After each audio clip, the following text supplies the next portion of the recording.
Welcome to Joa Fitness Health Wellness Video Podcast, a space to ignite your day through positive conversations. We bring people that have created excellence in their life, sharing high vibration in their reawakening path.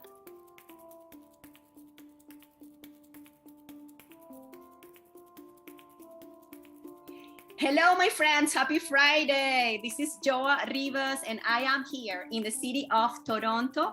I am excited to introduce one more time our guest of the week, which is Dr. Keon. He has been with us this is the second time that he's with us, and he's actually a chiropractor and a kinesiologist in the city of Toronto. And I'm very excited to bring him one more time to bring a new topic. If this is your very first time that you are listening to the podcast, I wanted to introduce you to Back into Alignment podcast. It's a podcast that I created in 2018, and it was a way for me to spread the voices of awareness for those people that are experiencing back pain and any type of spinal dysfunction, because my own pain has been the biggest teacher, and it has been actually a way to understand my own physiology. So if I understand my own physiology through education, why not to spread this message around the world? So you can actually find your own solution for what is happening to you right now. So my name is Joa Rivas. I am actually a yoga and Pilates teacher from 2010. And I'm also an educator. That's who I am. I love to teach. I love to express. I love to learn from my students as well. And I love to create solutions for those experiences that are actually creating resistance in our life, creating discomfort in our life. And if it creates discomfort, it creates an opportunity to find a solution. And Dr. Keon, he was one of those people that actually inspired me to continue doing what I'm doing, because he changed and shifted the way of his career because he actually had some recurring injuries around his hips. And this happened when he was very young. So why not to introduce Dr. Keon, who is waiting to say and to actually tell us his story. Hi, Dr. Keon Kirlew. How are you today? I'm doing well. Thank you for having me. So as you mentioned, at this stage in my career, I'm helping people with their injuries. I'm a sports chiropractor and co-founder of LABX. The way I treat patients and the philosophy even of the company is we just value relationships, education, and really trying to understand the function of the body. And my issue stemmed back when I was younger. I was a soccer player, which involved a lot of running, a lot of jumping, a lot of tackling. And I was fine throughout my early career, maybe 17 years old and prior, perfectly fine. It's after that, I think it's hard to say the actual root cause of it, but I started to develop a lot of imbalances and a lot of injuries started to occur. My hamstring, my hip flexor, my Achilles, knee issues, low back issues.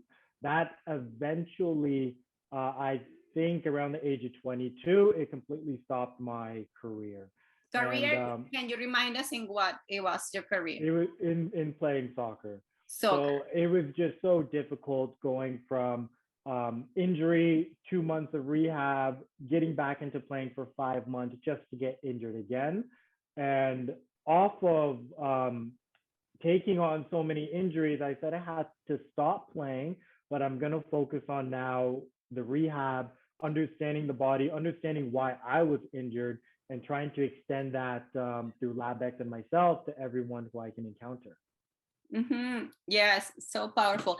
We actually went through the whole story a little deeper on the stages and a little deeper about how Dr. Keon started transferring his skills and getting this passion into healing his body, and then actually becoming a mentor and becoming a solution for those athletes or those people in our community that are experiencing pain and they don't know what to do. So actually the whole story is in the last episode. You can actually come back to the last episode and you can hear his story. Now in our second episode, as we go deeper into particular pains that are happening to us, I was thinking to dive deep into the Achilles issues, Achilles tendonitis, Achilles injuries, recurring injuries, because it's related to your story. Why not to actually talk about something that you're so close to, and also because you are working with athletes that come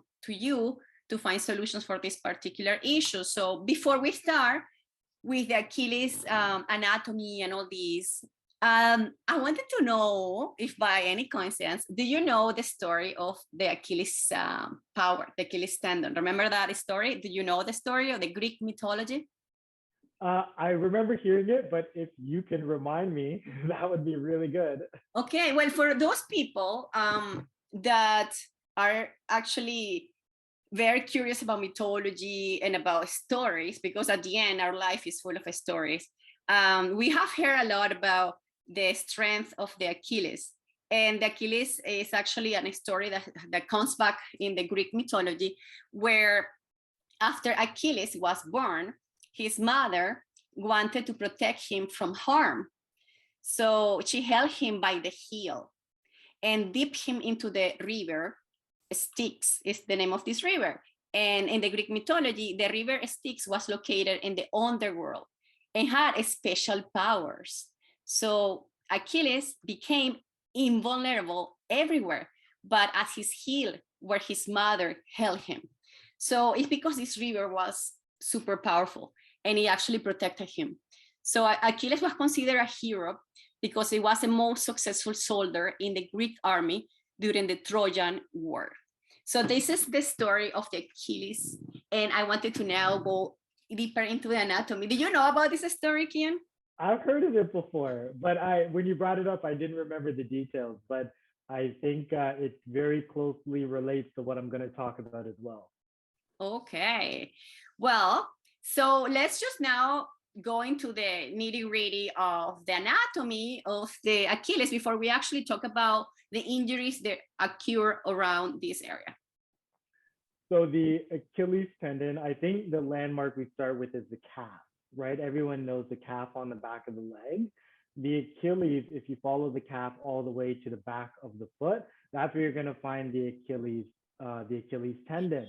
It's that big ropey structure that kind of goes from the heel that attaches to the calf.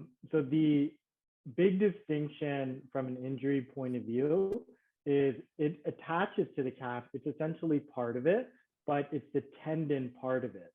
The muscular part of it is the big, thick, juicy part of the calf. From an injury point of view, it's good to note that tendons have less blood flow and muscles have more blood flow. That plays a big difference in the rehab time, the time it'll take to rehab, the reoccurrence of an injury, and even the severity of the injury. It's much within blood flow, it's healing property. So if you were to damage the top part of it, the calf, it can heal a lot faster due to the increase in blood flow naturally in the body compared to the tendon part, which is the Achilles at the bottom. There's less blood flow, therefore less healing property that's going to be circulated around it. So injuries tend to take a lot longer to heal. Mm-hmm. And so for soccer players, this is something that happens often. Very interestingly, I know you are a big fan of Toronto soccer team, the Fire, and it was very interesting. I was going to Texas on April, and I see all these young soccer players wearing the soccer player chair, and I just thinking they're fans. They're going to Texas to support the team. And it happens that they sit next to me in the plane, and it happens they're actually the real soccer players. And I was so lucky to actually travel next to them. And of course, I'm so curious. I start asking them, hey, how is to be a soccer player representing our city? How do you like it? So they are young teenagers for me. They're like so young, and they are really loving their careers. But I hear from the two players that were next to me, shout out to the whole Toronto soccer player because they're doing so good, that they told me, you know what, I love what we do, but unfortunately we are getting injuries. And the player next to me, he was telling me that he actually had an Achilles tendon recurring issue. So very interestingly, he was telling me that even though that he continues kind physiotherapy, the injury is coming back. So this is something that it really affects the soccer players. Now, after you actually went through this injury yourself, how and what type of treatments are the most efficient for someone that is active, right? You're not going to pretend for a soccer player to really stop from moving, but what would be the best way to become aware of this vulnerable area, right? Just like the story is the most vulnerable area, but how can we actually treat it? Yeah, great question. I think we start with understanding that the Achilles has a function, and it's to stabilize and move the foot, but it works along with other muscles as well. And the injury occurs most often, and it tends to reoccur when we don't address the why. Why did it happen in the first place? So a good analogy that I like to use is if four people have to lift up a box or a heavy object off the ground, but one person isn't lifting, the other three are going to have to do the work. You're still going to lift the box up, but they have to do more work. And that's where you increase the risk of the injury. So for any athlete, and even through the rehab process, I think it's very important not just to concentrate on the Achilles, the injury, but to ask why, and then to try and figure out what other muscles that help the Achilles are not doing their job. So that's where we start getting into, to give you examples, different exercises like taking the shoe off and actually using the toes, using all the different muscles of the foot, and starting to do different activities like balancing, single leg balancing, walking on your toes, changing directions, barefoot exercises. This can help to strengthen all the muscles together that may not be doing the work to help the Achilles, which is why the injury happened in the first place. So that's how I approach it. I like to ask why, and I like to look at everything as a complete picture to make sure the injury doesn't happen again. Mm-hmm. Very interestingly, the Achilles tendon is the largest tendon in the body, connects our calf muscles to your heel bone. Really interestingly, we forget about this area. And like you say, we forget about how synergistically we're connected to the toes, we're connected to the knee. How can we actually become aware and know the why this is happening to me so often? And how can I actually start creating an ecosystem of support around it? So now if you could categorize the injuries around the Achilles tendon, like a rupture, like a tendonitis, how could you recategorize this? Because this may not be a shot for everybody, right? Like if someone has a very severe injury, for sure, it's not something simply a solution of like how to balance. But can you please take us into the categories of the ruptures? And again, you are a kinesiologist and a chiropractor that is actually just giving information that is very general. And if you are experiencing a rupture or any type of issue, we always advise you to go and receive a proper advice by getting your x-ray, your ultrasound, and any type of testing before you actually do anything that we say in this podcast, right? Perfect. Yes. So to categorize it, I like to take everything back to the basics. So before we even dive into categories, I like to think of it in a very simple way. When we exceed the capacity of the tissue, the Achilles tendon, then an injury happens. So for example, if the Achilles, it can only take 1,000 pounds of pressure, but you put 1,200 pounds of pressure, we're going to get a small tear. If it can take 1,000 pounds of pressure, but you put 3,000 pounds of pressure on it, the tear is going to be bigger or it could rupture. So the different categories are very scientific. There's a lot of different terms. But when we look at the body, it is very simple. When we exceed the capacity and the ability of the muscle, then we start getting damage to it. So if you've heard terms we can put it into three categories. A grade one, a grade two, a grade three. A grade one, very small tear. A grade two, the tear is a lot larger. And a grade three is a complete rupture. The two pieces have disconnected. Grade three is surgical. Grade one and two can be dealt with through strengthening and different techniques that we can do in a clinic. Okay. Yes. Okay. What about the worst that can happen to Achilles? Because I think this message is for my stand-up comedy teacher. I love coaches and teachers. And I actually, 2 years ago, I took a course of becoming a stand-up comedian because you see, I'm always speaking to people. I'm always in this challenge of doing public speaking. And I found it, I was very serious. And I was like, I want to make it fun. I want people to like just entertain people and or not only educate, but entertain them.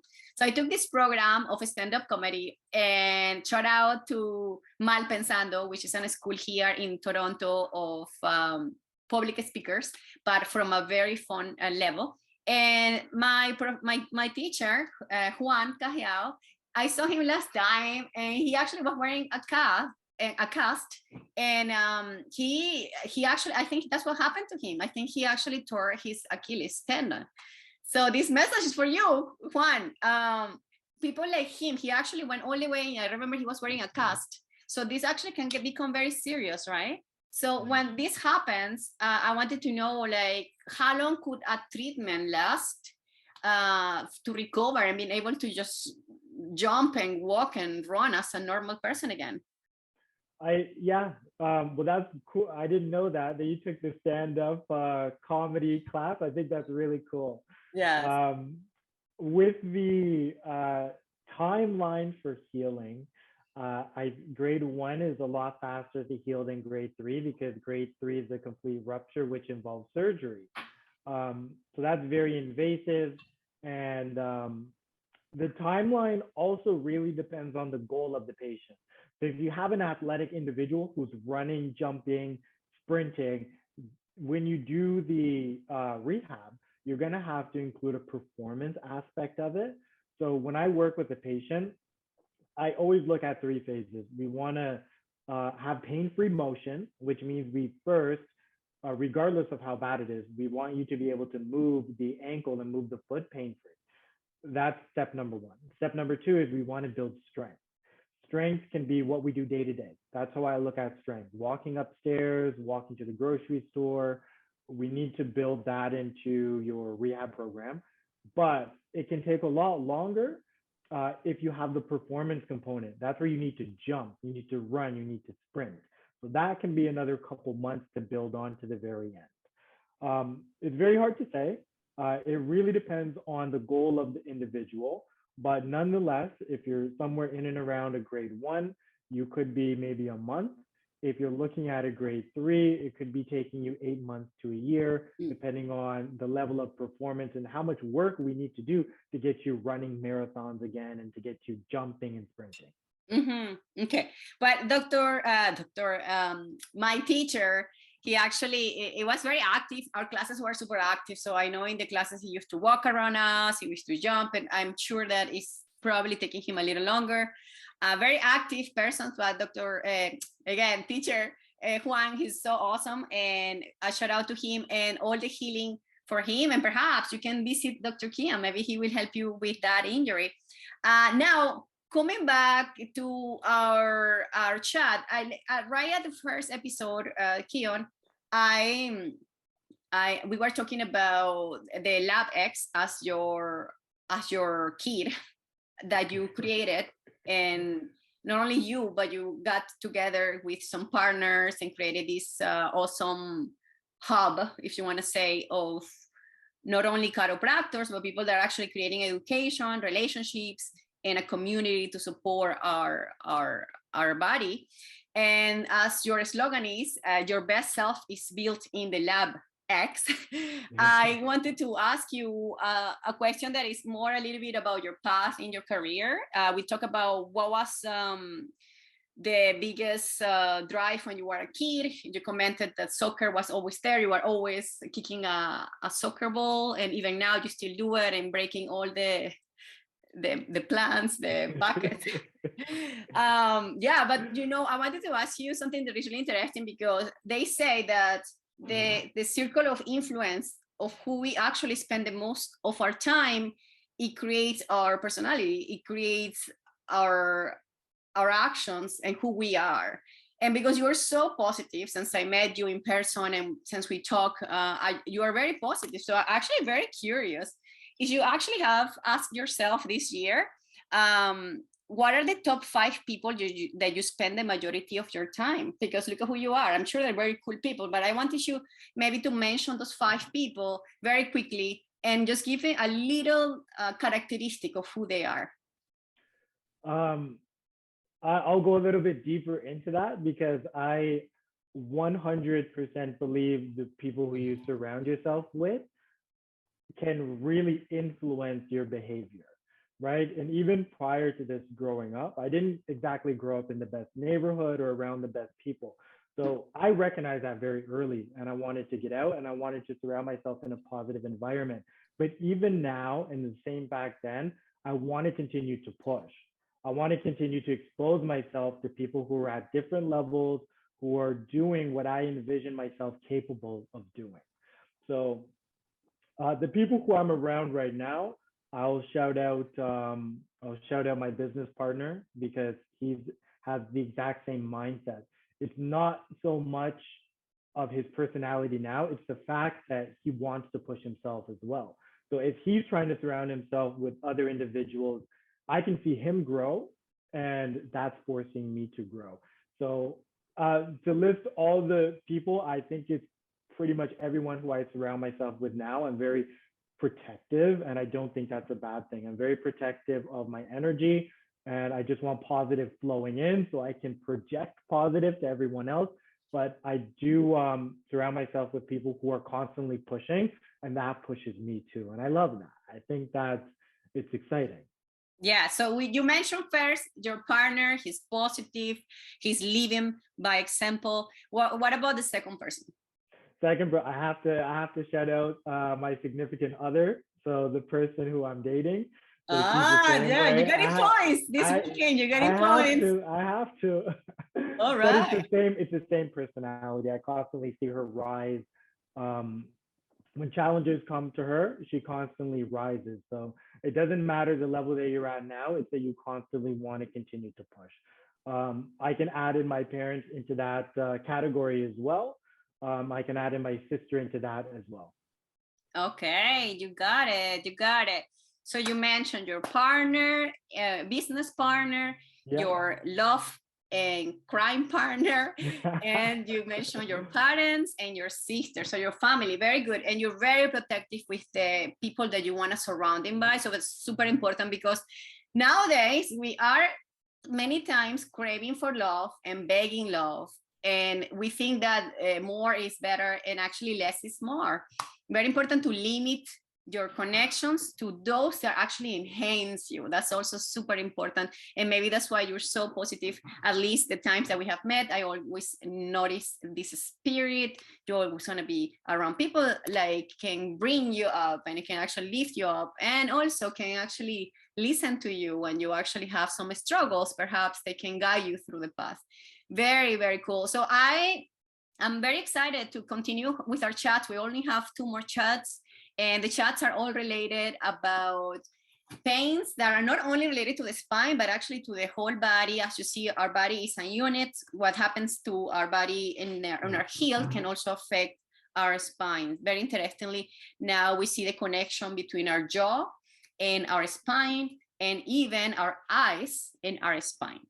So if you have any questions, my friends, after this quick 25 minutes talk together, I welcome you to reach Dr. Keon, who is very easy to reach. If you are in Liberty Village in Toronto, you can go right to his LABX clinic, where he actually, most likely, he will receive you with a smile in right on the door.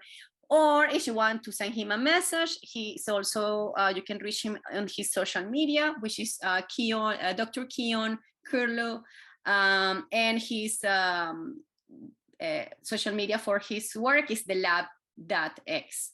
And Dr. Keon also can be sharing his information on his website, right? Can you please share us your website? TheLabX.com. TheLabX.com. Yeah. He's not the only one working in the clinic. He has over 5 practitioners that support the process to continue working together. So thank you so much, Dr. Keon. Any type of anything that you just want to share? Any announcement that you have for this weekend? No announcement, just appreciation. Thank you for having me. It's the second one that we've done, and I'm enjoying it. So I can't wait to do the next few, and I just appreciate it. Thank you so much. I am always here to provide you of support, of a smile, and a good time together. Remember that all this content is created for you to share with anyone that you know that has a issue on the Achilles tendon. Please share with them. Write a comment if you find something that was a takeaway from you that you didn't know. Perhaps you didn't know about the story of the Achilles warrior. We're all warriors. So thank you so much, my friends. Have an awesome weekend. It's going to be a long weekend on the Pride here in Toronto. A lot of parties. Time to go out there and dance and celebrate life. So thank you so much. Remember that together we are stronger. Thank you. We invite you to subscribe to this channel and share with your community. Please leave comments below, and if you like the episode, click the like button. Have a beautiful day.